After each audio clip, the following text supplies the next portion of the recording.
Lu percaya nggak kalau gue mulai ini semua tuh dari jualan keliling? Jualan keliling? Jadi gue tuh dulu jualan nugget. Omset kita juga udah miliaran ya kan, udah keren lah, udah bisa bolak-balik Paris terus tuh setiap tahun. Gua bangkrut, benar-benar rumah. Lu tahu kan rumah gua yang 16 M itu disita ya kan. Nah, iya 6 juta. Lu gila, 6 juta. Gimana nih caranya gua harus bertahan dengan 6 juta ini? Sedangkan rumah gua udah nggak ada nih. 6 juta David, duit gua cuma 6 juta, benar-benar 6 juta. Rumah gua 2 udah disita, sisa 2 lagi nih. 3 yang mau disita. Rumah kantor kan 2 digabung, sama gudang 1. Habislah gua jatuh miskin kalau itu semuanya disita. Selamat datang kembali di podcast BSD Bisnis sama David Gan. Hari ini kita kedatangan seorang narasumber. Beliau adalah seorang pebisnis wanita, womanpreneur. Beliau merintis berbagai macam bisnis dan sekarang cukup dikenal di dunia sosial media. Kita kedatangan Sylvia Tan. Halo. Hai Ci Sylvie, aku manggil Ci Sylvie nggak apa-apa ya? Boleh. Hari ini kita bakal banyak ngobrol soal bisnis karena kan banyak yang orang-orang pada taunya lu tuh malang melintang di dunia bisnis, segala macam juga dikerjain sekarang gitu ya. Palu gada lah. Palu gada. Apa yang lu mau gua ada. Apa lu mau gua ada ya. Itu kan banyak juga yang dengar cerita kehidupan pribadimu lewat podcastnya Denny Sumargo dan lain sebagainya. Tapi kan jarang yang nge-highlight dari sisi bisnis ya. Iya betul. Nah hari ini kita pengen banyak ngobrol-ngobrol ngomongin tentang dari sisi bisnisnya. Boleh ya. Boleh. Nah gimana sih lu mulai sebenarnya sampai lu sempet naik begitu tinggi gitu kan dan mengalami beberapa cobaan kehidupan tuh awalnya gimana sebenarnya? Lu percaya nggak kalau gue mulai ini semua tuh dari jualan keliling? Jualan keliling. Jadi gue tuh dulu jualan nugget. Jadi awalnya gue pertama kali berumah tangga ya, 1 tahun berumah tangga tuh gue, gimana nih caranya gue punya uang dan nggak tergantung sama suami. Even suami gue kerja, tapi kan duit 1.750.000 cukup buat apa bro gitu kan. Gue harus muter otak nih gimana gitu. Dan pekerjaan gue gak mungkin ngelamar kerja saat itu. Karena kan siapa yang mau mempekerjakan wanita hamil. Waktu kan? itu lagi hamil. Iya lagi hamil gue kan. Akhirnya gue ada ide karena waktu itu gue juga pernah jadi sales nugget di Jakarta. Gue bawa tuh nugget itu ke Surabaya. Waktu itu gue stay-nya di Surabaya. Nah terus udah gitu gue kepikiran untuk jual. Nggak mungkin nih gue nungguin bola. Akhirnya gue jemput bola dengan pakai sepeda ongkel. Itu beneran gue pakai sepeda ongkel, pakai yang dari busa-busa box itu. Gue taruh di belakang dan gue lagi bunting 3 bulan.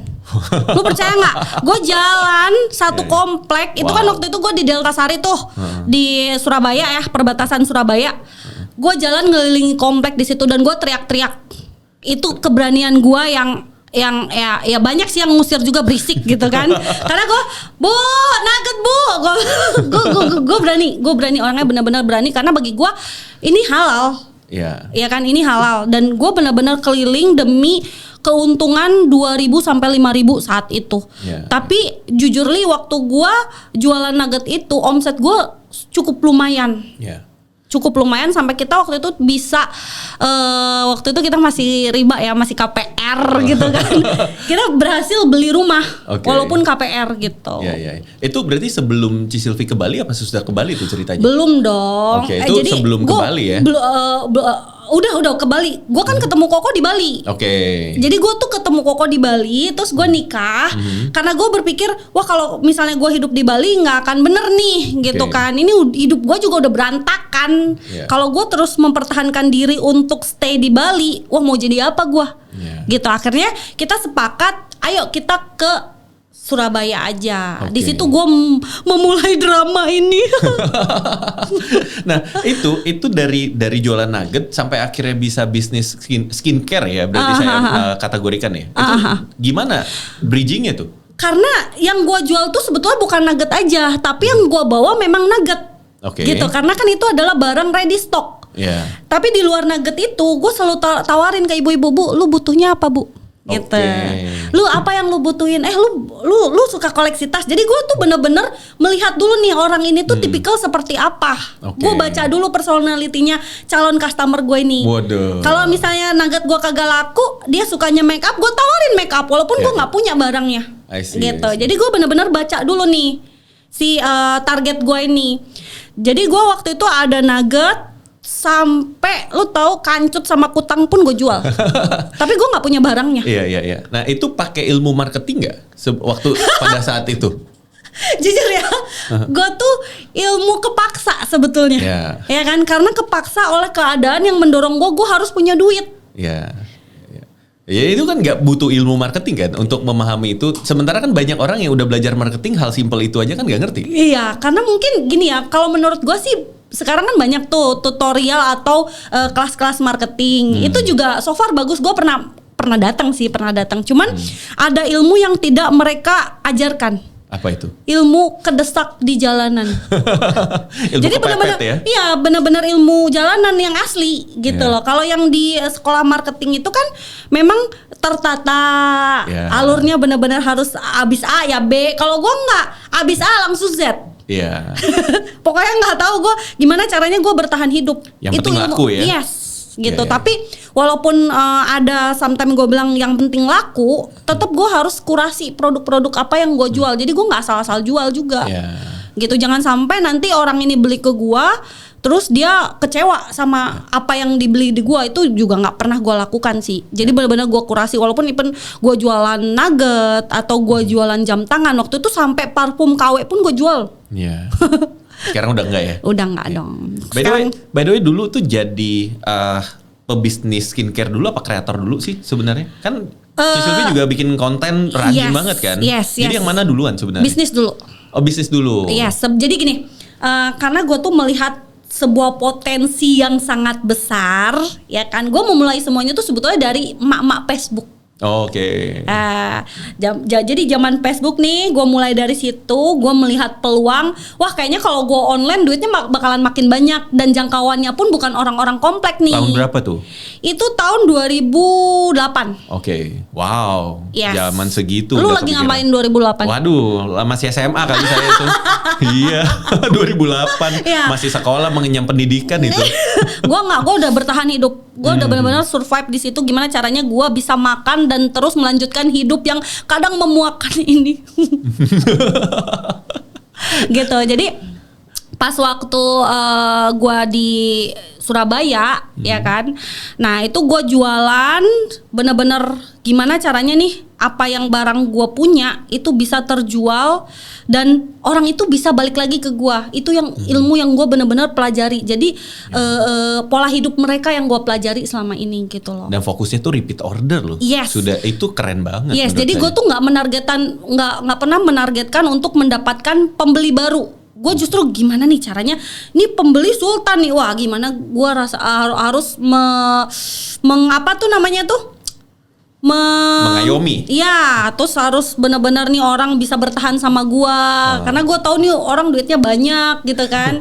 Nah itu yang gue pelajari. Iya. Nah itu tadi saya belum dapat tuh. Berarti bridgingnya itu sampai akhirnya masuk ke skincare itu. Gue lupa ya. Jadi kenapa dari gue pembisnis terus bisa-bisa gue masuk ke skincare itu sebetulnya waktu itu gue ada kenalan dokter ya kan. Jadi zamannya dulu tuh lu tau nggak krim racikan-racikan yang abal-abal tuh, ya kan banyak tuh marak tahun 2009 ya kan. Nah tapi produk yang gue jual itu nggak abal-abal gitu. Cuman memang gue kerjasama sama dokter yang cukup famous lah waktu itu di Surabaya. Dan gue bener-bener belajar otodidak semua tentang racikan. Gue bukan orang farmasi, tapi gue ngerti clindamycin buat apa, ya kan, corticosteroid buat apa, ya kan, buat apa. Yes gitu. Jadi gue bener-bener pelajari, bahkan gue bener-bener pelajari ilmu racikannya. Kok bisa kenal sama dokternya gimana? Gue gitu loh. Ternyata seorang Sylviata networkingnya licin juga ya, biarpun dagang nugget kelilingan ya. Nggak, karena mungkin dia juga melihat potensi yang besar di gue. Gue kan orangnya memang bukan orang yang suka nunggu bola ya. Gue tuh suka pendekatan gitu. Gue suka nanya lu butuhnya apa sih. Jadi even dia nggak beli A, gue tawarin B. sampai benar-benar closing. Ya. Itu yang gue lakukan ke orang-orang. Semua ilmu ini kan pasti ada sumbernya ya. Either itu seorang Ci Silvi punya keluarga yang basicnya bisnis atau dulu pernah kerja. Dari mana sumber ilmu itu? Gue juga nggak tahu, ini kayaknya titisan ya. Gue juga nggak ngerti kenapa gue bisa seperti ini. Tapi jujur keadaan yang membuat gue seperti ini. Nah, itu akhirnya kan cerita dengan skincare. Sampai di titik apa itu? Titik puncaknya bisnis skincaremu? Waktu itu gue mulai bukan dengan skincare aku sih ya, tapi justru skincare-nya brand-brand lain. Oh, reselling. Jadi bukan reselling juga. Jadi gue waktu itu jadi marketingnya mereka. Oh, oke. Gitu. Nah, waktu gue jualan online dan gue melihat potensi besar, waktu itu kan TikTok masih pargoy ya. Gue tuh udah melihat potensi besar nih di TikTok ya kan. Wah, kayaknya kalau bisnis gue pindahkan dari Facebook itu ke TikTok, ini bakalan gede nih, gue bilang. Akhirnya gue mulailah tuh dengan konten daily aja, bukan konten bisnis, nggak konten jualan sama sekali. Gue bener-bener bikin konten ya apa adanya gue, yang kadang nyablak, yang kadang suka melakukan kata-kata kesalahan yang ya bagi mereka jadi hujatan gitu kan. Dan itu memang bukan gua konsep, memang keluar sendiri salah kata-katanya gitu. Gorengnya gimana? Kemarin kita cerita. Jadi waktu itu gue ada satu konten, waktu itu follower gue 0, bener-bener 0. Gue bikin konten dan kontennya masih ada tuh di akun gue yang 1,6 juta, ya kan. Jadi gue bikin konten masak tempe, dikasih apa namanya tuh cabe, terus gue masak, tapi gue masak itu sambil makan tuh tempe, jadi dubbing, ya kan. Jadi kontennya udah gue buat, terus gue dubbing, tapi sambil makan tempe itu. Gue bilang gini, jadi ingat ya, sambil gitu kan, abis lu masak ini, lu goreng tuh tempe sampai kekuningan, gue bilang. Gue mindset gue tuh ya sampai warnanya kuning. Betul. Tapi itu ya yang ngehujat tuh 12.000 komen. Gue bingung kenapa bisa sampai 12.000 komen gitu. Ternyata yang dihujat adalah lu jauh banget gorengnya, katanya kok bisa sampai kekuningan gitu. Netizen itu emang bisa aja ya. Ngomong goreng tempe sampai kekuningan aja salah ya. Iya, padahal kan ngerti kan lu maksudnya ngerti. Sampai tuh warnanya kuning dari putih gitu kan. Nanti kalau kita bilang goreng sampai keemasan juga mahal banget tuh tempe. Mahal banget ya. Iya. Emas lagi naik nih. Iya, sekarang kita syuting ini udah 2,7 nih 1 gram. Bener. Nah, itu berarti setelah itu semuanya tadi tuh sampai di mana bisnisnya kan tadi jadi marketing apa segala macam, dan akhirnya bikin sendiri apa gimana? Enggak sih. Gue gede di TikTok itu justru ngejualin barang-barang orang, jujur aja. Kalau istilah sekarang tuh mirip kayak affiliate gitu ya? Yes, sekarang tuh affiliate namanya ya. Kalau dulu gue namanya marketing strategis. Gitu. Jadi gue waktu itu dengan sekarang brand-brand yang udah besar, nah gue waktu itu di dalamnya mereka gitu, yang menghasilkan ya miliaran itu ya, dan ya udah nggak dipakai lagi, mungkin red card gue terlalu mahal sekarang. Nanti akan semakin mahal. Oh gitu ya. Iya, Amin. Karena gini, saya itu orang yang berpegang ke teman-teman yang bisnis jasa ya. Saya selalu bilang gini, untuk orang-orang yang menolak bisnismu sekarang atau jasamu sekarang, kamu tuh cuma punya satu PR. Jadi lebih bagus sehingga lain kali mereka datang ke kamu bayarnya lebih mahal. Yes. Setuju gak? Setuju. Karena gue jujur ya, sampai detik ini gue gak pernah nurunin red card. Red card gue malah naik. Iya, gue gak pernah nurunin. Karena bagi gue pantas dibayar segitu. Gitu. Kalau lu mau pakai gue, ya lu harus membayar sesuai dengan, gue nggak pernah ya, ibaratnya red card gue nih tahun 2000 berapa tuh satu video kan 15 juta tuh. Gue nggak pernah turunin sampai detik ini, ya udah tetap 15 juta aja gitu. Walaupun Mas udah naik, gue tetap 15 juta udah. Iya, berarti nanti harus mengikuti harga Mas. Iya, gue mau naikin 20 juta sih. Lu pertama yang endorse gue ya. Itu dari yang kalau endorse gampang. Nanti kan saya juga sudah terima endorse kan. Gitu ya. Tim sih yang lebih banyak ngurus ya. Saya nggak keburu lagi sih ngurus endorse sekarang. Iya sih. Anyway, tadi saya mau lanjutin di obrolan yang kenaikan bisnis ini. Itu kan sampai yang tadi Ci Silvi cerita miliaran ini. Terus ada cerita bahwa itu akhirnya runtuh. Yang runtuh gue, bukan bisnisnya. Oke, elunya runtuh. Apa yang bikin lu runtuh saat itu? Mungkin jujur ya, gue nggak mau jadi orang munafik juga, tapi mungkin ada kesalahan yang gue lakukan. Gue tuh terlalu mengandalkan diri sendiri, jujur aja. Jadi bagi gue bukan berarti gue sok pinter apa kayak gimana, karena gini, gue udah berusaha membagi tugas dengan orang-orang, ya kan, apalagi waktu kita mempekerjakan Gen Z, itu yang ada pala pening. Iya kan, karena kan kita masuknya gen X kita ini ya kan.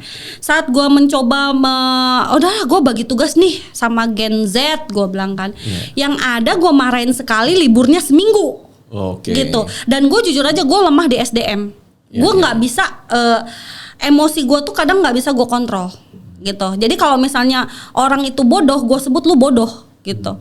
Mungkin jadi mereka sakit hati sama gue. Walaupun tidak semua Gen Z seperti itu ya sebenarnya. Cuma kebetulan banget lu dapetnya semua yang kualitinya kayak begitu. Nggak tahu ya. Memang Tuhan ngirimnya begitu ya. Mau gimana lagi ya? Nah, gitu. Jadi waktu gua membangun bisnis, akhirnya gua bangun bisnis nih sendiri. Gua pekerjakan orang-orang. Gua berpikir gua nggak bisa nih kerja sendirian. Gua harus nge-hire orang-orang. Tapi disitulah titik kehancuran gua. Jadi gua tuh waktu itu terlalu menggebu-gebu juga, ya kan. Gue terlalu menggampangkan juga mungkin karena kan gue udah di puncak ya. Jadi ya bukan star syndrome sih, gue nggak pernah star syndrome. Cuman gue berpikirnya gini, alah nggak mungkin lah jatuh gitu. Gue pernah ini udah settle nih semuanya, udah gue settle nih. Ternyata bukan star syndrome tapi jumawa ya. Iya. Lebih parah ya. Ya boleh dibilang pada begitu. Saat itu kan bukan sekarang. Iya, pada saat Sylviatan yang upgradean lama masih Pentium 4 lah. Sekarang tuh udah core berapa gitu kan. Terus karena itu akhirnya jadinya si ininya secara bisnisnya akhirnya jadi berantakan. Iya, jadi gue tuh kurang pinter nyusun ininya sih di manusianya, jujur aja. Kalau strateginya udah bagus, udah oke, omset kita juga udah miliaran ya kan, udah keren lah, udah bisa bolak-balik Paris terus tuh setiap tahun gitu kan. Nah, tapi ada satu kesalahan gua itu yang membuat gua sebetulnya bukan di bisnis ini, tapi di hal lain yang mungkin orang-orang juga pada tahu ya ceritanya seperti apa. Yang sehingga cerita yang Ci Sylvie bawa ke podcast Densu ya maksudnya ya. Yang cerita di podcast Densu itu. Nah, jadi mengakibatkan berdampak ke bisnis ini juga nih, David. Jadi gua tuh kayak yang udah hancur aja lah semua, nanti gua bangun awal lagi gitu. Ya. Tapi jika itu tidak terjadi dan kita bisa memutar waktu ke belakang gitu ya. Apa yang seorang Sylviatan itu pengen, kalau anggap aja dulu gue ngerti satu hal ini. Ada itu nggak? Ada sih. Apa itu? Ada penyesalan gue sih. Ibaratnya gue tuh dulu tipe orang yang terlalu percaya. Jadi gue misalnya percaya sama lu nih. Bahkan jelek-jeleknya gue kasih ke lu. Gitu. Dan kepercayaan gue itu yang akhirnya dihianati oleh intern gue sendiri.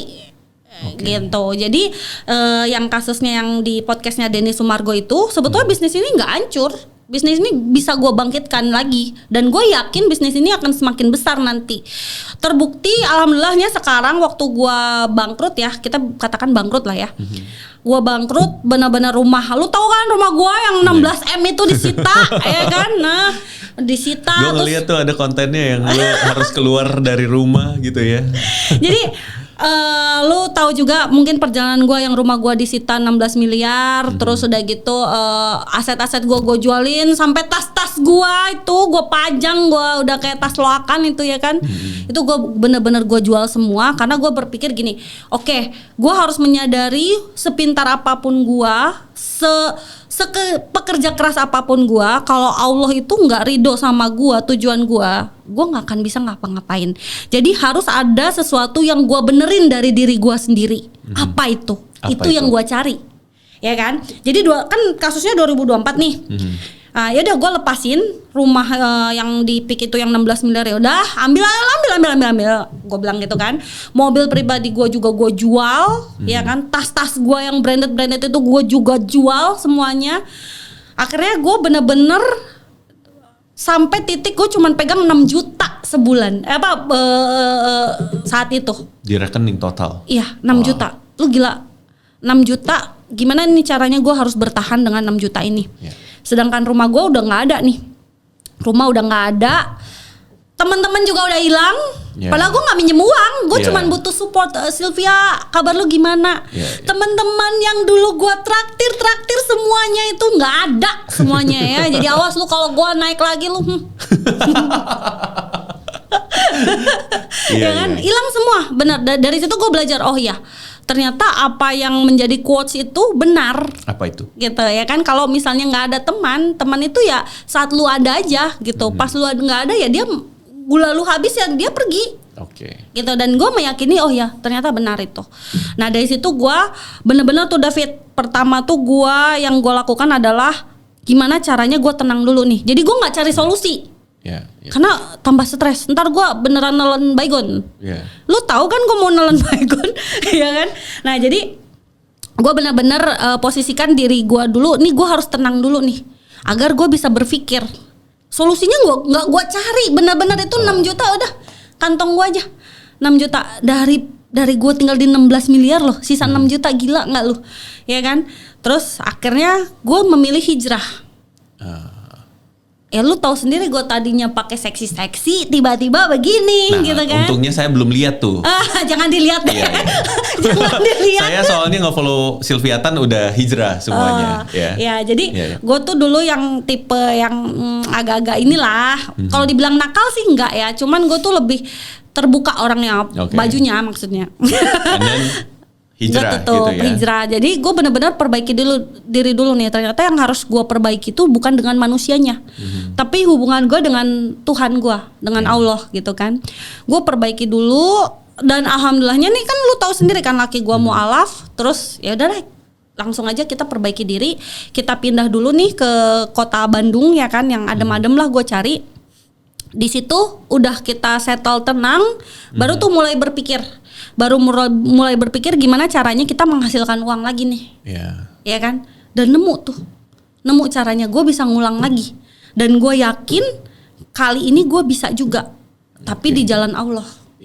Dengan membawa Allah ikut serta gitu. Berarti ternyata satu pembelajaran terbesarnya bukan belajar manajemen, bukan belajar human capital, bukan belajar marketing, tapi adalah hubungan lu dengan Tuhan lu. Cakep. Merinding. Serius. Karena gini, lu mau sepinter apapun David ya, lu pinter nih IQ lu udah di atas Einstein, nggak mungkin juga sih. Ya kan, misalkan ya kan. Tapi kalau Tuhan lu bilang tidak, maka apa yang harus lu lakukan adalah merayu Tuhan lu agar Tuhan lu setuju. Dan itu yang gue lakukan David. Jadi gue bener-bener nih, gue gak ngerubah diri gue menjadi lebih anggun, lebih halo David apa kabar, nggak begitu. Gue tetap seperti ini, nggak ada perbedaan di diri gue, tetap nyablak. Tapi yang gue bener-bener rubah itu cara hubungan gue dengan Tuhan, dengan Allah gue nih. Gue bener-bener merayu, gue gak pernah ya David ya menundukkan badan gue ke manusia. Sampai detik ini gue tidak pernah berjabat tangan dengan manusia siapapun terus gue nunduk. Tidak, gue jabat tangan begini gitu. Even dia misalnya pangkatnya apa gitu, gue gak pernah. Benar-benar gue tidak pernah mau menundukkan diri gue di hadapan manusia siapapun itu. Tapi gue menundukkan di hadapan Allah. Benar-benar gue mengemis kepada manusia tidak pernah. Even gue cuma ngantongin 6 juta, tapi saat itu gue mengemis di hadapan Allah. Gue benar-benar minta petunjuk jalan. Ya Allah, bantu gue kali ini, gue bilang. Gue gak pernah menyalahkan Allah juga atas apa yang udah terjadi. Gue tahu ini ya memang jalan hidup gue harus begini. Dan gue harus introspeksi dari pelajaran hidup gue sendiri. Ada kesalahan gue, sepintar apapun gue, kalau Allah bilang enggak gitu. Gue bener-bener belajar dari situ. Dan alhamdulillah ketika gue menyadari diri gue salah, ketika menyadari diri gue terlalu jumawa. Dan bener David, dulu tuh gue terlalu gue punya duit banyak, banyak nih, ya kan. Lo tau gak, gue di endorse 50 juta. Gue bilang ke manajer gue apa itu? Alah gak usah lah, capek. Sumpah gue ngomong gitu David. Kan jumawa gue kan. Gue menyadari gue salah gitu. Gue terlalu kayak yang manajer gue tuh sampai ngejar-ngejar. Ci brand ini katanya kan ini mau collab gini-gini 3 konten gini-gini, ininya range-nya 50 juta. Gue lagi di Jepang nih, ntar aja deh gue bilang. Gue terlalu nyepelein hal itu, David. Padahal itu tuh adalah rezeki yang harusnya gue syukuri. Betul. Di saat orang tuh susah payah dengan dramanya, gue datang sendiri tuh brand, ya kan? Dan gue ngomong seperti itu. Makanya Allah sentil gue di situ. Gitu. Itu kesadaran gue yang membuat gue akhirnya, oh ya Sylvie, ada yang harus lu rubah. Gitu. Gue sadar, gue jumawa, gue terlalu menyepelekan uang. Gue berpikir, gue udah tinggal di PIK 16 miliar, mobil gue 4, gue pakai apa? Hermes pakai, ya kan? Apalagi? Gue terlalu kayak gitu seperti. Ternyata Tuhan maha membolak-balikan. Bener. Dan gue, ya ampun ya Allah, nggak lagi. Iya. Itu tadi kalau dibilang baru disentil tuh. Kalau ditampar apalagi ya? Itu udah, baru disentil aja segitu tuh. Iya, makanya. Kalau ditampar Tuhan gimana rasanya? Makanya gue selalu berpikirnya gini. Gue masih dikasih kesempatan nih sama Allah, gitu. Kalau gue dikasih kesempatan dan gue nggak ambil kesempatan itu untuk berubah, habislah gue di masa tua. Bener nggak? Betul. Lu gue lihat ya dari sekeliling gue nih, kan gue punya keluarga besar yang ibaratnya ketika mereka tua mereka harus tetap ngarepin di anak, harus tetap pontang-panting kerja. Gue minta sama Allah, ya Allah jangan posisikan gue seperti itu. Beri gue kesempatan untuk merubah semuanya. Gue pingin jadi lebih baik di mata Allah, bukan di mata manusia. Biarin manusia menilai gue, dasar lu gini. Enggak, gue gak peduli David. Lu lihat berapa hujatan yang ada di Instagram gue, di TikTok gue gak pernah peduli. Yang gue perbaiki itu adalah hubungan gue sama Allah. Karena gue yakin ketika hubungan gue sama Allah itu baik, apapun yang gue lakukan nih, Allah bakalan dealin. Beautiful. Yes. Bayangin tuh rumah 2 mau disita kagak jadi. Wow. Itu yang jadi kantor sekarang? 6 juta David. Duit gue cuma 6 juta, bener-bener 6 juta. Rumah gue 2 udah disita. Sisa 2 lagi nih. 3 yang mau disita. Rumah kantor kan 2 digabung. Sama gudang 1.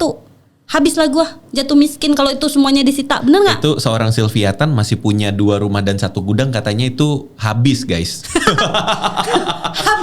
Tapi itu dibandingkan dengan apa yang lu punya semuanya. Jadi gini, kan gue orang yang pegang prinsip tuh miskinnya orang beda-beda. Yes. Ya kan? Seseorang yang tadinya memegang begitu banyak aset, tiba-tiba tinggal 3 tuh dia bisa merasa, wah gila ini gue gak punya apa lagi dibandingkan dengan yang dulu dia punya gitu kan. Kayak Ci Sylvie bilang, gue tinggal punya 6 juta. Ada beberapa orang yang bahkan gak pernah punya 6 juta di rekeningnya kan. Gitu. Jadi memang kalau dilihat dari kapasitasnya dan apa yang pernah dicapai seorang Sylviatan sampai jadi segitu, itu tuh sebuah pukulan berat gitu. Berat banget.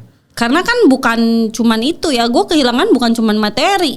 Adik ipar gue juga hilang kan, lu tahu sendiri. Ya di kan? cerita itu ya. Gitu. Jadi benar-benar hancur lah gue, benar-benar bukan hancur sih, lebih tepatnya kejatuh sih. Kejatuh gue, jadi belajar dari jatuh ini gue gimana caranya gue bangkit, tapi kali ini tuh lebih baik dengan versi gue yang udah gue upgrade. Gitu. Tapi upgrade-nya ya ke Tuhan, bukan ke manusia. Ke manusia gue tetap nyablak sih. Ci, lu kan sekarang ini berarti kalau gue ngeliat di Instagram itu semua balik lagi palu gada lagi kan. Semua yang bisa lu jual. Iya kan? Karena itu balik kembali kepada seorang survival mode-nya lah ya, survival mode-nya seorang Sylviatan gitu. Tapi kedepannya plan lu apa sih sebenarnya? Sebetulnya jujur ya, gue tuh ada satu bisnis yang pernah gue pegang. Itu gue mau hidupin lagi deh kayaknya. Apa gitu. Itu bisnisnya? Gue pernah pegang brand Ipune, ya kan, yang dimana brand itu sebetulnya ya bukan kepemilikan gue, cuman gue pernah besarin brand itu sampai besar banget di Indonesia itu sampai wah dapat nama lah gitu. Cuman memang ada sedikit mungkin internnya mereka ya. Jadi brand ini tuh kayak hidup segan mati tak mau. Oh, hidup segan mati tak mau ya. Iya kan? Gue melihat satu potensi besar di brand ini yang mungkin tahun ini tuh gue bakalan ambil kesempatan. Ya mungkin Tuhan juga ngarahinnya ke situ gitu. Karena nggak tahu kenapa gue punya feeling yang kuat nih sama satu brand ini gitu. Ini brand ini udah hidup segan mati tak mau. Lu mau ngapain lain gitu. Produknya apa sih produknya? Kolagen. Oh, kolagen. Pernah. Ih, itu gede banget coy. Yeah. Serius itu gede banget. Kolagen is a big industry di Indonesia. Yes. Yeah. Dan ini tuh bener-bener bukan yang overclaim. Karena waktu gue pegang pun gue memang konsumsi itu kolagen. Bener-bener yang gue pakai bukan yang under ya gue di endorse, bukan kayak gitu.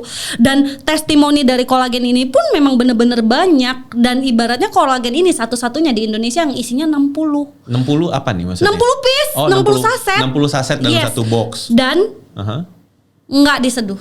Nggak diseduh. Yes. Berarti jadi langsung lep. Ya biasa kan kalau minuman tuh harus dicampur air gitu kan ya. Iya, kalau ini tuh benar-benar ringkes. Nah, tahun 2021 gua tuh jadi marketingnya, gua kan banyak nih marketingin ya, bukan brand itu aja, banyak. Bahkan yang sekarang omsetnya udah ratusan M, itu pernah gua marketingin, cuman ya gua ditendang lah. Ya. Lu tahu sendiri ya, kan lu orang marketing juga. Jadi ketika dia naik yang mahal-mahal begini, tendang, diganti yang baru gitu kan. Nah, gua melihat sebuah kesempatan yang besar nih. Jadi brand ini tuh si Ipune tadi lah ya. Ini tuh udah naik. Terus mungkin ada intern sesuatu di dalamnya yang gue juga nggak tahu gimana ya dalamnya seperti apa. Tapi gue melihat daripada lu mati bentar lagi, mending gue hidupin lagi gimana. Nah, udah ada sempet nih penawaran gue di situ. Tapi nggak tahu lah mufakatnya bagaimana. Ya kita tunggu aja lah. Ya. Jadi plan lu berarti gimana dengan? Gue sih excited sama brand itu sih, jujur. Sebenarnya ada 2 brand gitu. Yang satunya itu kayak skincare krim pagi, krim malam gitu, ya kan. Yang satunya kolagen. Tapi gue melihat potensi besarnya sih di kolagen ini menurut gue ya, kacamata gue. Kan dan memang lu jagonya kan juga di situ kan, bidang itu dari dulu kan. Ya sebetulnya di mana-mana sih. Gue jual kancut aja jago kok. Iya, jual apa kemarin korset ya? Iya, tiba-tiba 1.000 lebih. Iya, kan? Tiba-tiba jual korset, tiba-tiba jual kopi nih orang saya ngelihat. Tapi selagi halal lah ya Ci ya.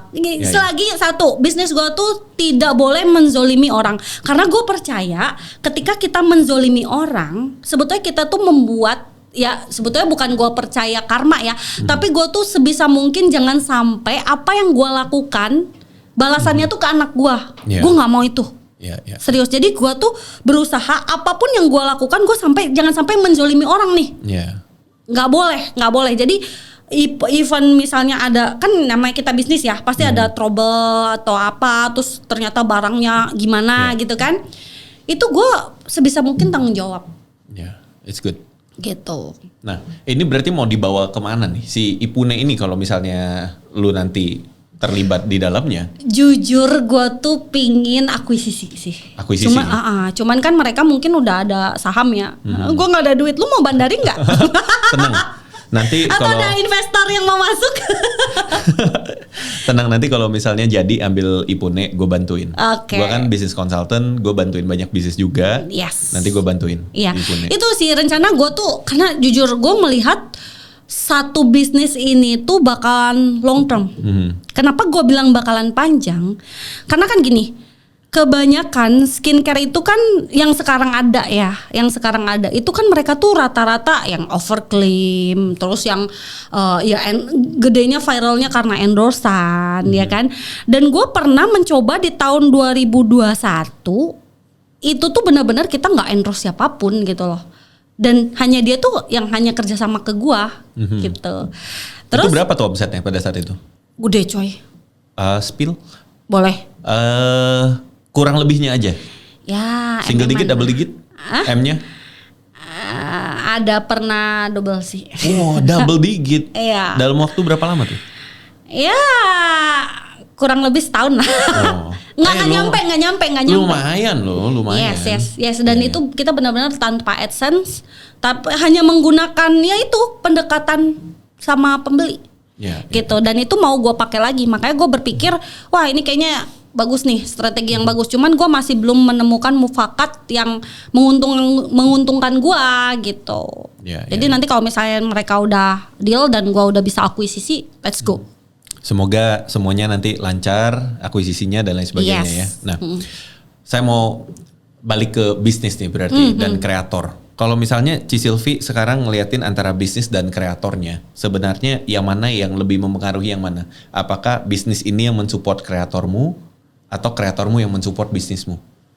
kreator yang mensupport bisnis.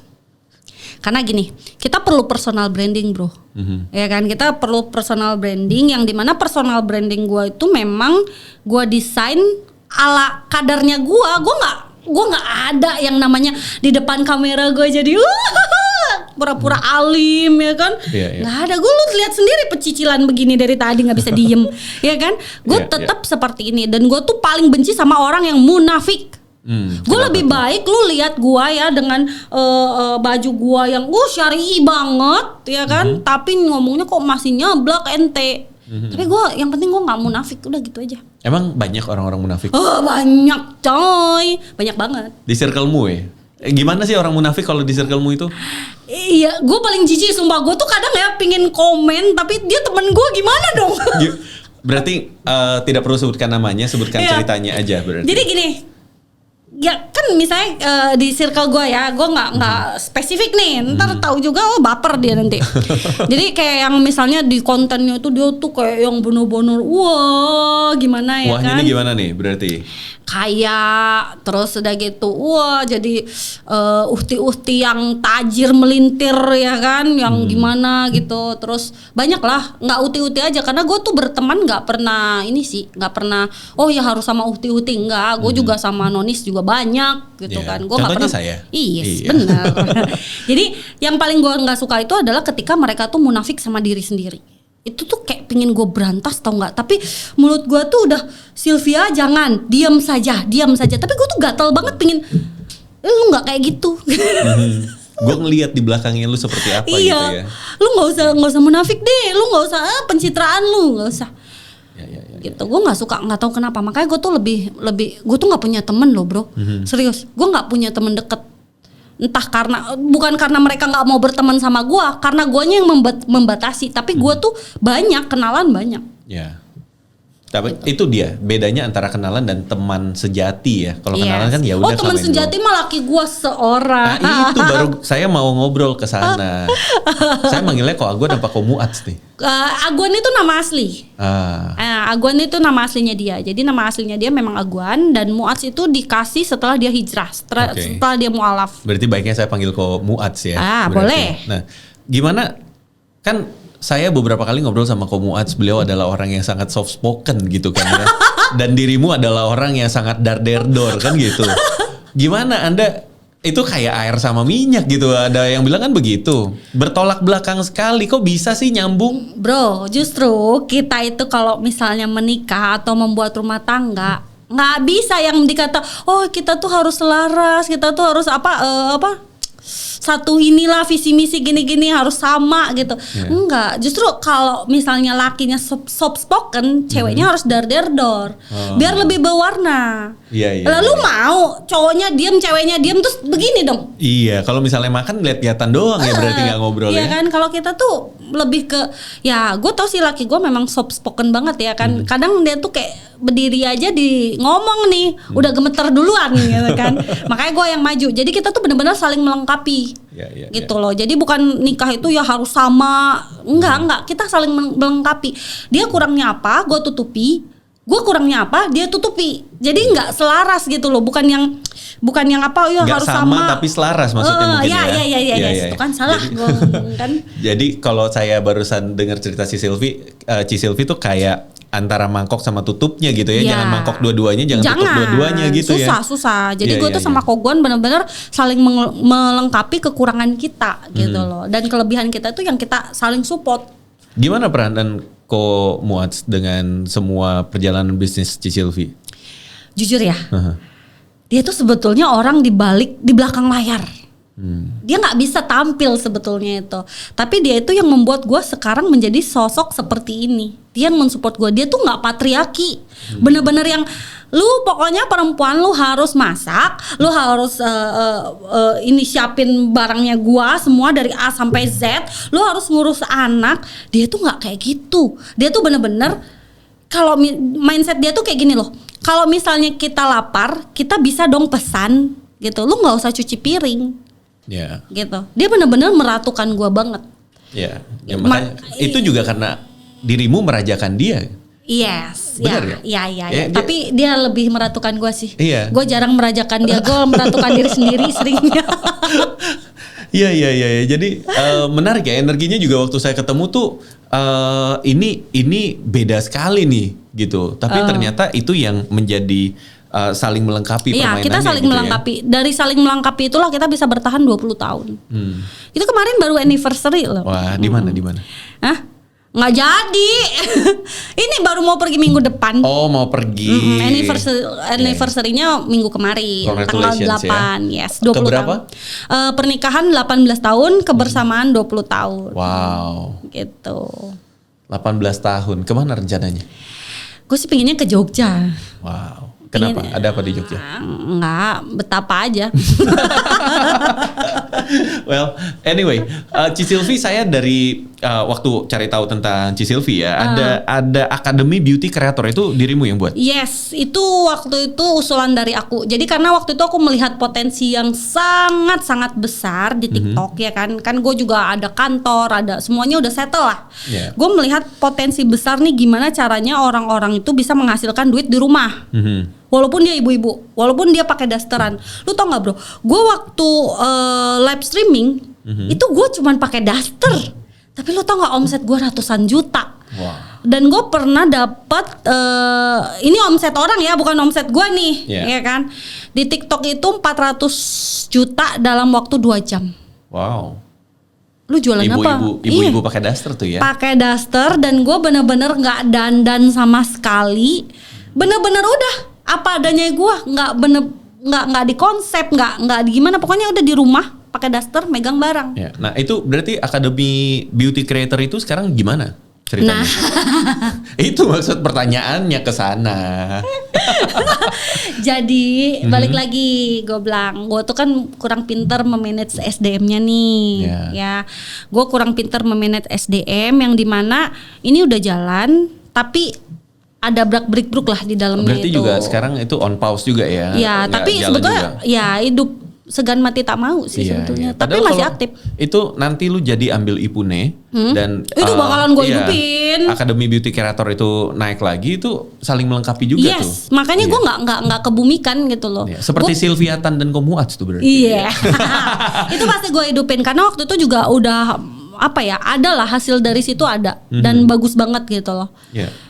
Nah, itu berarti kalau sekarang kita ngomongin tentang Ipune-nya sama Akademi Beauty Creatornya itu sekarang berarti totally lagi vakum sekarang ya? Iya, lagi vakum sih. Kalau Ipune-nya sih nggak vakum ya, cuman ya dia masih ada penjualan. Tapi masih ada penjualan masih. Oh, okay. Gue lihat di semua marketplace ada, cuman nggak sebesar yang waktu gue pegang gitu. Jadi ya mereka masih ngelobi gue, dan gue juga ya yang namanya kita bisnis ya harus ada hitam di atas putih dong. Ntar kayak yang lalu udah naik, guanya di anda kemahalan. Betul, gitu kan. Itu Ci, kalau misalnya lu palu gada terus semuanya ada dan lu nggak pernah punya satu brand atau satu bisnis yang bisa lu gedein di scale up sampai gede banget, itu akhirnya ya jadi berputar di roda itu aja kan. Ya, jadi dagang lah aja. Lu capek. Yes. Gue dukung Ci kalau misalnya lu ambil Ipune nanti. Iya pasti nanti pasti. Pokoknya selagi kita deal dengan gue bisa akuisisi lebih besar sahamnya, gue bakalan fight. Iyalah, namanya akuisisi itu harus di atas 50%. Iyalah, kali 10%. Lu apaan 10%? Invest itu namanya, invest. Iya, invest, nggak mau lah gue. Gue minimal sih, kalau misalnya dia, gue sih mintanya jujur aja. 60 ya. Iya, itu baru kita bilangnya akuisisi lah. Jadi akuisisi. Kontrolnya kan di Cisilvi semua kan. Yes, karena kan kalau misalnya ya lu diam, semua kontrol di gua, lu cuan. Lu diam gitu. Kalau waktu itu kan ownernya kan sebetulnya ada 2 tuh, yaitu Brabe, mungkin beda ya. Yang satunya gimana, yang satunya gimana. Jadi sekarang tuh ownernya udah 1 gitu, yang satunya udah keluar. Nah ini gue mau masuk nih, mau akuisisi. Cuman kita masih nego di, dia maunya gue 30 ya, kagak mau 30. Gue yang pegang kontrol, mendingan kita bikin sendiri ya. Iya kan. Lebih banyak capek dan lain sebagainya ya. Jadi kalau misalnya kita udah deal, Ibu tolong dengar ya. Kalau misalnya Anda sudah deal tahun ini, kita eksekusi tahun ini juga. Jadi segera. Negosiasinya di podcast gini ya. Biar gue orangnya satset banget, serius. Gue udah saklek orangnya. Gue udah bilang pokoknya gue maunya segini baru gue jalanin. Gue bilang kalau misalnya lu mau segini, gue bersedia nanggung semuanya. Gue jadi ownernya, gue yang susun semuanya.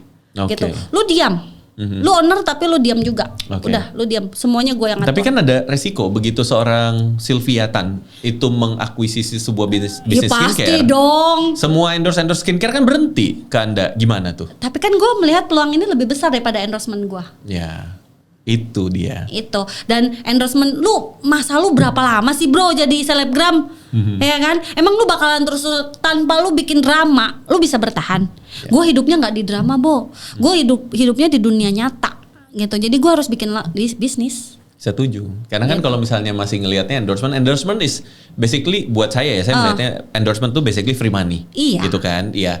Lu ada awareness, lu ada brand yang mau titip supaya dapat awarenessnya juga. Yes. It's okay. It's Tapi okay. kan dia bukan sebuah bisnis yang akan bertahan seterusnya. Iya, dan gitu nggak kan? bisa diwariskan juga. Betul. Kalau bisnis kan bisa. Betul. Kecuali Makanya, anak lu jadiin ini juga selebgram juga itu diwariskan tuh ya. Yes. Iya. Tapi kan belum tentu seterkenal emaknya. Iya, masing-masing orang ada ininya lah ya, ada gitu kan, bakatnya sendiri beda ya. Makanya gue melihat potensinya itu oke, kalau misalnya lu deal dengan apa yang gue ajukan, gue udah bilang kita jalan tahun ini juga. Iya. Gitu. Cik, gue berandai-andai ya, kalau misalnya lu beneran jadi ambil Ipune ini, ya kita nggak tahu nanti jalannya ke depannya seperti apa. Tapi gue pengen tahu apa sih satu mimpi lu yang mau lu capai dengan lu akhirnya masuk ke bisnis. Aduh, ini tuh bro ya gimana? Lu tau nggak kenapa gue bisa sekuat ini? Kenapa? Ya itu ada hubungannya kenapa gue membangun bisnis. Karena gini, di keluarga gue masih banyak yang susah. Dan saat gue jadi sosok yang ibaratnya cukup ada uang, ya kan, otomatis gue tuh jadi tumpuan. Ya gue sampai detik ini pun masih ngebiayain bokap gue gitu kan. Dan gue tuh kayak yang punya rasa, wah gila keluarga gue masih susah semua, terus gue harus gimana. Makanya gue selalu minta sama Allah tuh, ya Allah lu kayakan gue deh gitu, agar gue bisa bantu keluarga gue sebelum gue bantu orang lain. Gitu. Makanya gue berpikir gue gak boleh miskin. Karena kalau gue miskin, yang menderita tuh bukan gue sendiri, tapi di belakang gue. Makanya gue berusaha untuk menjadi kaya, tapi kali ini kaya di jalan Allah dan bermanfaat. Itu dia yang sudah dipelajari oleh seorang Sylvia. Yes. Melalui semua jatuh dan bangunnya ini. Betul. Tapi ini semua ya, gue nanya satu persatu dulu. Lu percaya gak Tuhan itu baik? Yes, gue percaya. Gue meyakini Tuhan itu baik. Setuju ya? Setuju. Dan menurut seorang Sylvia, apakah semua yang dilewatin oleh seorang Sylvia ini itu atas seizin Allah? Yes, pasti. Jadi gue jatuh itu juga memang kehendak Allah. Jadi bukan karena jatuh. Gue waktu itu pertama kali gue jatuh, gue tuh marah sama Allah. Kenapa sih? Gue nggak pernah korupsi, gue nggak pernah pencucian uang, gue nggak pernah jahat sama orang. Gue kaya atas diri gue nih, gitu kan? Ternyata itu yang salah. Gue bilang kalau gue tuh kaya atas kemampuan gue. Yeah. Padahal tanpa Allah gue gak bisa kaya. Itu yang gue lupa. Betul. Dan itu yang gue perbaiki sekarang. So, yang tadi saya mau nanya itu adalah kalau misalnya Tuhan itu baik dan ini semua terjadi atas seizin Allah, menurut seorang Sylvie itu apa sih maksud baik Tuhan membiarkan ini terjadi? Kalau tadi itu kan adalah itu sebabnya Tuhan ngasih gue jatuh, ya kan? Tapi dengan dia membiarkan semua ini terjadi, dia pengen apa sih dari seorang Sylvie? Oke, ini gue jawab ya. Ya. Karena sebetulnya Tuhan itu sayang sama gue. Jadi dia membiarkan gue jatuh agar gue kembali di jalannya dia. Gue jarang sholat dulu coy. Wah, gue dugem. Rumah gue di Duduk belakangnya. gemetar ya? Iya, rumah gue di belakangnya Mimi House. Coba tinggal jalan aja 300 meter, nyampe, ya kan? Iya, iya. Gue lupa.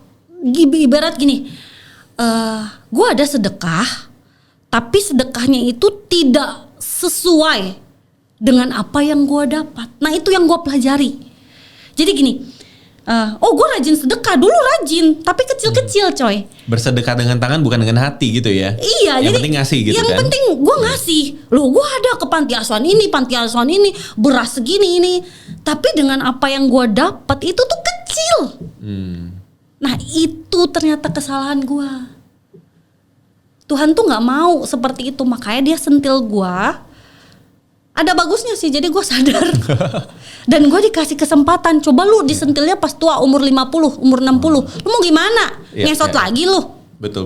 Iya kan? Gue masih ibaratnya ya masih muda lah gitu ya. Dengan umur 38. Gue dikasih kesempatan. Dan ini saatnya gue berubah gitu. Cool. 2 tahun ini gue benar-benar yang oke, Sylvia, enough. Masa nakalmu selesai. Sekarang lu harus jadi sosok yang bisa jadi ibaratnya motivasi lah buat orang. Lu pernah brengsek, lu pernah dugem, ya kan, lu pernah nakal lah. Tapi lu kembali ke jalan Allah, itu sih. Dan itu adalah apa adanya seorang apa Sylvia adanya, ya? tetap nggak berubah. Cuman cara gua berhubungan sama Allah aja yang berubah. Itu totally berubah drastis. Bagaimana dengan caramu melihat uang saat ini? Kalau dulu. Ya kan pasti itu juga ikut berubah dong. Berubah. Iya. Jujur bro, sekarang gue udah selesai sama diri gue sendiri. Jelasin apa maksudnya? Dulu tuh gue menganggap uang itu, ya kalau nggak ada uang uang segalanya gitu. Ternyata beda bro. Persepsi gue saat sudah selesai dengan saat Sylvia masih menggebu-gebu tuh beda banget. Bagi gue tuh sekarang uang sekecil apapun yang masuk ke gue, ketika gue syukuri besar bro. Serius, itu tuh kayak nampak gue bisa terhidupi semuanya, gue bahagia. Beda banget dengan gue waktu pegang puluhan miliar, dengan sekarang ya yang waktu itu 6 juta, terus gue berusaha itu dan mengembangkan uang itu berkembang bro. Tapi lebih dengan rasa syukur yang berbeda, ya kan. Dan benar sesuai janjinya Allah, kalau lu bisa bersyukur atas apa nikmat yang aku kasih, maka aku akan lebihkan nikmat itu. Itu ada di Ibrahim ayat 7. Gue tempel tuh di rumah gue gede-gede biar gue ingat. Bagus. Biar reminder terus ya. Nah, gue mau tahu dengan versi Sylvia sekarang, kalau dia ketemu sama Sylvia yang lagi di Jepang tuh, yang dibilangin, Ci ini ada 50 juta nih orang mau endorse 3 video lalalala. Apa yang lo akan ngomong sama Sylvia? Bodoh lu. Bodoh lu, tapi enggak sih. Untungnya lu tobat saat lu masih mampu. Gitu. Untungnya lu tobat saat fisik lu masih oke. Iya kan? Coba lu tobat dengan infusan, dengan ini selang di sini, lu mau ngapain? Ya, betul. Iya kan? Itu masalahnya kan orang nggak ada yang pernah tahu kan kita sampai kapan di sini. Yes, nggak ada yang tahu. Kita umur nggak ada yang tahu. Makanya gue tidak pernah menyesali. Gue pernah hancur, gue pernah jatuh, gue pernah minum jus baygon. Gue tidak pernah menyesali. Justru itu yang membuat gue, yes Sylvia, keputusan lu sekarang itu adalah keputusan yang benar. Ya. Gitu. Beautiful. Karena lu baliknya ke jalan Allah, bukan hancur, bukan tambah menghancurkan diri, bukan. Ya. Gitu. Ci, ini mungkin pertanyaan terakhir nih. Dari tadi kita cerita tentang Ipune Academy, jatuh bangun segala macam. Jika nanti Tuhan izinkan untuk Ipune benar-benar diakuisisi sama seorang Sylvia, selain daripada misi untuk menjaga keluargamu, pastinya maksud Tuhan jauh lebih besar daripada itu. Yes. Gak mungkin dirimu dikasih bisnis cuma untuk ngurus keluargamu doang. Enggak dong. Pasti jauh lebih besar dari itu. Yeah. Saya pengen tahu, apa misi yang lebih besar daripada itu? Jujur gue tuh pingin, kan target market gue tuh pasti mama dong, ya kan. Kolagen, jelas lu tahu kolagen fungsinya buat apa? Anti-aging ya. Anti-aging. Gue pingin orang-orang itu lebih aware sama diri sendiri. Jadi gue tuh suka sedih bro sama kalau konten ya. Nih waktu gue posisi belum nikah, terus tiba-tiba sreng udah punya anak, jeblak. Bentuknya nggak karu-karuan, ya kan? Kayak wah udah kok beda banget. Gue sampai ini serius nih 2 orang yang sama gitu kan? Ya, terus atau kontennya, nah kamu tahu nggak ibumu dulu seperti apa? Ada kan banyak tuh konten-konten seperti itu. Wah cantik, tiba-tiba ya ampun kayak yang nggak seperti itu. Anak itu bukan beban. Lu masih bisa mempercantik diri. memang tua itu pasti, tapi aging itu bisa dihambat. Lu tua, tapi lu fresh, lu ngerti gak? Gue juga bukan anak muda, gue bukan Gen Z coy. Usia gue juga mau 40 gitu, tapi gue tetap energik, gue tetap punya badan yang sehat, bagus, nggak melembar kemana-mana. Lu bisa seperti itu. Nah, konsep gue di Ipune, gue pingin menyadarkan orang-orang bahwa cantik itu juga nggak harus putih. Yang penting lu bersih, bebas dari acne, ya kan, dari jerawat. Terus udah gitu kulit lu juga nggak kumus-kumus. Itu. Sedangkan orang-orang mindsetnya orang-orang tuh cantik tuh putih kayak orang Korea kayak gitu. Nggak. Lu putih tapi lu kena kanker, lu mau apa? Iya. Iya kan, gara-gara lu suntik terus tuh, biar kayak kapas. Biar kayak kapas. Iya kan? Iya. Nah terus lu kanker, autoimun. Ngapain lu? Ya kan, mendingan makanya gue pingin ini karena Ipune itu beneran produk bagus bro, doain gue dong. Iya, kayaknya lu abis ngomong kayak begini kalau misalnya tayang deal deh kayaknya. Masa? Yo, Ya lu kalau lama-lama ya bu ya, nih gue bikin kompetitor nih. Enggak, maksudnya kan gini. Bahkan yang menarik untuk saya ya di POV saya sekarang ini adalah bahkan sebelum seorang Sylvie mengakuisisi bisnisnya, dia itu udah mikirin ke depan itu mau dibawa kemana, visionnya apa, nolongin siapa gitu loh. Yes, maksud saya. Itu. Makanya gue tuh ada selain ya membuat hidup keluarga gue makmur, visi misi gue juga itu. Gue pingin menyadarkan ibu-ibu, target gue sih ibu-ibu memang ya. Tapi bukan berarti remaja juga enggak, karena itu kolagen bisa 3 tahun coy. 3 tahun maksudnya dari 3 tahun? 3 tahun bisa minum, jadi nggak ada efek samping yang berbahaya apa-apa karena isinya memang pure gitu. Nah jadi gue pingin kan sekarang aging yang umur 20 juga kayak mulai ada kerutan, itu juga start dari situ bisa. Tapi target utama gue tuh adalah orang-orang yang sudah menikah nih, yang menjadikan pernikahan itu sebagai sesuatu yang wah nanti gue menikah nggak bisa cantik lagi, ntar ngurus anak jadi begini. Nggak seperti itu. Yang penting ya lu disupport suami. Ya jelas disupport vitamin D lah. Duit. Apa ya lagi? Kan? Iya kan. Jadi ada suami care ya kan, duit care ya kan. Ya itu intinya itu. Gue pingin orang menyadarkan orang-orang di bagian situnya. Jadi lu bisa cantik dengan versi lu tanpa harus putih kayak kapas itu. Gitu. Good. Jadi orang kayak gini loh, umurmu berapa sih, gitu kan? Masa umur segitu gitu ya? Masa sih umur segitu? Gue sering nggak percaya orang-orang. Hah serius Ci umurmu segitu? Termasuk saya kan waktu awal kita ketemu dan ngobrol, Ci umur berapa? Terus orang-orang nggak percaya kalau anak gue 17 tahun. Hah? Iya. Serius Ci? Lu nikah kelahiran berapa lu? Gini. Nikah muda. Gue bilang, gue nggak nikah muda, itu memang layaknya orang menikah ya segitu, gue bilang. Iya kan. Nah gue tuh pingin orang-orang tuh gitu tanpa perlu, gue juga nggak putih kok, nggak kayak kapas. Tapi ya gue punya kulit yang sehat untuk seumuran gue oke lah gitu. It's good. Mimpi yang mulia ya, karena salah satunya kan gini. Saya pernah ngobrol sebenarnya seorang istri yang cantik itu tujuannya itu bukan mau centil atau mau kegatelan di luar, tapi justru adalah bikin suami betah di rumah. Yes.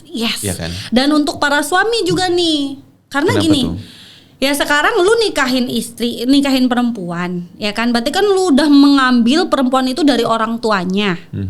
Lu nafkahi dong, lu effort dong. Jangan sampai, nah itu juga gue bakalan highlight tuh di situ tuh. Jadi gini, ketika lu pingin mempunyai istri yang cantik, apa yang harus lu lakukan? Gak mungkin itu cantik sendiri, kagak mungkin. Lu mau istri lu kayak Pai Sucen gitu kan cantiknya, siluman ular gitu kan. Kalau lu nggak modalin mah tetap jadi buluk gitu. Jadi gue tuh pingin dari berbagai sisi sih nyadarinnya gitu, bukan karena dari sisi perempuan cantik kayak gini-gini, bukan, tapi dari sisi laki-lakinya juga. Lu support bini lu biar cantik, lu lihat rumput tetangga lebih hijau misalnya kan, lu main tuh jajan-jajan tuh, sebetulnya lu bisa juga ke istri lu seperti itu, lu bikin istri lu cantik, bisa. Biar makan di rumah nggak sering jajan ya. Iya. Jadi nggak perlu lu jajan nanti kena penyakit. Ya karena itu bagian situ banyak sih yang mau bener-bener gue berantas nih, laki-laki yang suka bilang istri gue udah nggak cantik lagi. Lalu kagak modalin coy. Iya kan? Coba lu modalin. semua bisa diatur. Ada operasi, ya kan? Lu, bini gua udah burayut nih gitu. Ya tinggal lu datang ke dokter sana benerin. Pakai vitamin apa tadi? Hah? Vitamin apa tadi? Duit. Nih pakai duit semuanya, dokter kagak ada yang gratis kecuali endorsement lu. Oke. Good. So, tadi itu segmen terakhir kita dan seru banget ngobrol sama Ci Silvi. Jadi saya doain nanti semoga Amin. Ipune akuisisi lancar-lancar ya. Nanti siapa tahu beliau dengerin podcast ini. Yes.